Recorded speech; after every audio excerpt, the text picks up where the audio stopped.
State-of-the-art research. Industry-driven skilling. 100% placements. KL, deemed to be university.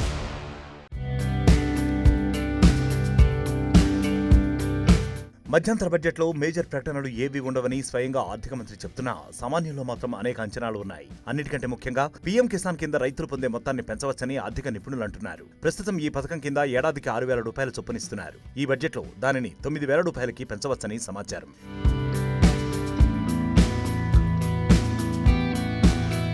నిజానికి 2019 ఎన్నికలకు ముందు ప్రవేశపెట్టిన మధ్యంతర బడ్జెట్లోనే ప్రధానమంత్రి కిసాన్ సమ్మాన్ నిధి యోజన పథకాన్ని ప్రకటించారు. ఈ పథకం ద్వారా అర్హులైన రైతుల ఖాతాల్లో మొత్తం 6,000 రూపాయల డబ్బు జమ చేస్తారు. ఈ మొత్తాన్ని 2,000 రూపాయల చొప్పున 3 సార్లు అందజేస్తారు.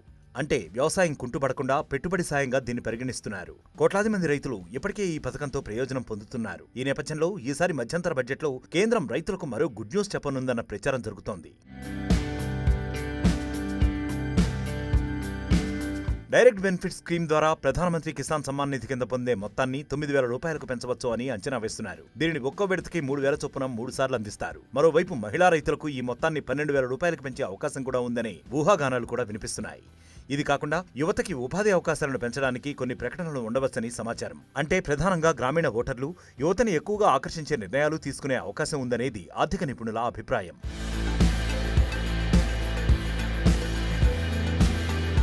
సార్వత్రిక ఎన్నికలకు ముందు సమర్పిస్తున్న చివరి బడ్జెట్ కావడంతో దేశంలోని ప్రతి వర్గానికి ఈ మధ్యంతర బడ్జెట్పై కొన్ని అంచనాలు ఉన్నాయి. ఎన్నికల సంవత్సరం కావడంతో రైతులు, మహిళలు, యువతకు పెద్దపీట వేయొచ్చని భావిస్తున్నారు. మధ్యతరగతి ప్రజలు కూడా పన్ను మినహాయింపు కోసం ఎదురు చూస్తున్నారు. దేశంలోని ప్రముఖ ఆర్థికవేత్తలు ఈ బడ్జెట్లో అనేక భారీ ప్రకటనలు చేయవచ్చని భావిస్తున్నారు. అయితే ఆర్థిక మంత్రి నిర్మలా సీతారామన్ మాత్రం ఇది ఓట్ ఆన్ అకౌంట్ బడ్జెట్ మాత్రమేనని ఇప్పటికే స్పష్టం చేశారు. విధానపరంగా మేజర్ ప్రకటనలు ఉండవని కూడా తెలిపారు.